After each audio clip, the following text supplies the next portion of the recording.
Albert Einstein once said, everybody's a genius, but if you judge a fish by its ability to climb a tree, it will live its whole life believing that it is stupid. Ladies and gentlemen of the jury, today on trial we have modern day schooling. Glad you could come. Not only does he make fish climb trees, but also makes them climb down and do a 10-mile run. Tell me, school, are you proud of the things you've done?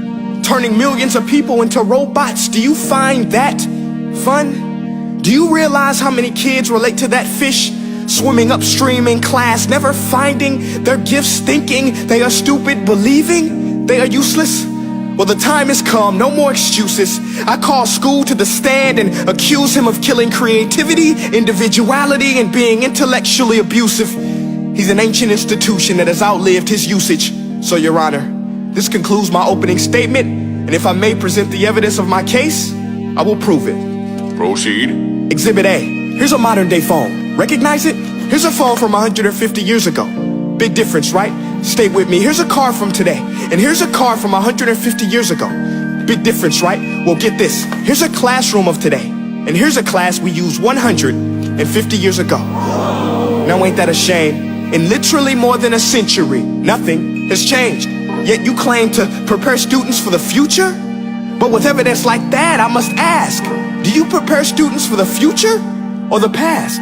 I did a background check on you and let the record show that you were made to train people to work in factories, which explains why you put students in straight rows, nice and neat, tell them sit still, raise your hand if you want to speak, give them a short break to eat, and for 8 hours a day tell them what to think. Oh, and make them compete to get an A letter which determines product quality, hence grade A of meat. I get it. Back then, times were different. We all have a past. I myself am no Gandhi. But today, we don't need to make robot zombies. The world has progressed. And now we need people who think creatively, innovatively, critically, independently, with the ability to connect. See, every scientist will tell you that no two brains are the same. And every parent with 2 or more children will confirm that claim. So please explain why you treat students like cookie cutter frames or snapback hats, giving them this one-size-fits-all crap. Watch your language. Sorry, Your Honor, but if a doctor prescribed the exact same medicine to all of his patients, the results will be tragic. So many people will get sick, yet when it comes to school, this is exactly what happens. This educational malpractice, where one teacher stands in front of 20 kids, each one having different strengths, different needs, different gifts, different dreams, and you teach the same thing the same way? That's horrific. Ladies and gentlemen, the defendant should not be acquitted. This may be one of the worst criminal offenses ever to be committed. And let's mention the way you treat your employees. Objection. Overruled. I want to hear this. It's a shame. I mean, teachers have the most important job on the planet, yet they're underpaid? No wonder so many students are short-changed. Let's be honest, teachers should earn just as much as doctors, because a doctor can do heart surgery and save the life of a kid, but a great teacher can reach the heart of that kid and allow him to truly live. See, teachers are heroes that often get blamed, but they're not the problem. They work in a system without many options or rights. Curriculums are created by policymakers, most of which have never taught a day in their life.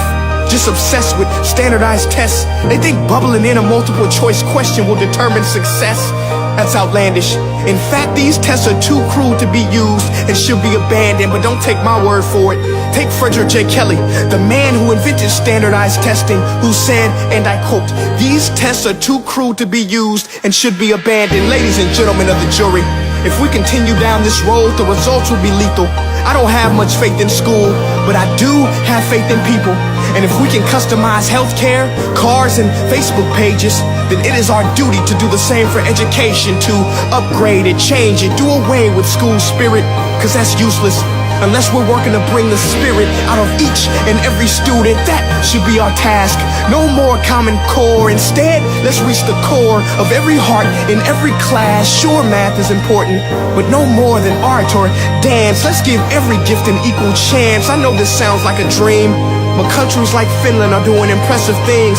They have shorter school days, teachers make a decent wage, homework is non-existent, and they focus on collaboration instead of competition. But here's the kicker, boys and girls. Their educational system outperforms every other country in the world. Other places like Singapore are succeeding rapidly. Schools like Montessori, programs like Khan Academy. There is no single solution, but let's get moving. Because while students may be 20% of our population, they are 100% of our future. So let's attend to their dreams, and there's no telling what we can achieve. This is a world in which I believe, a world where fish are no longer forced to climb trees. I rest my case.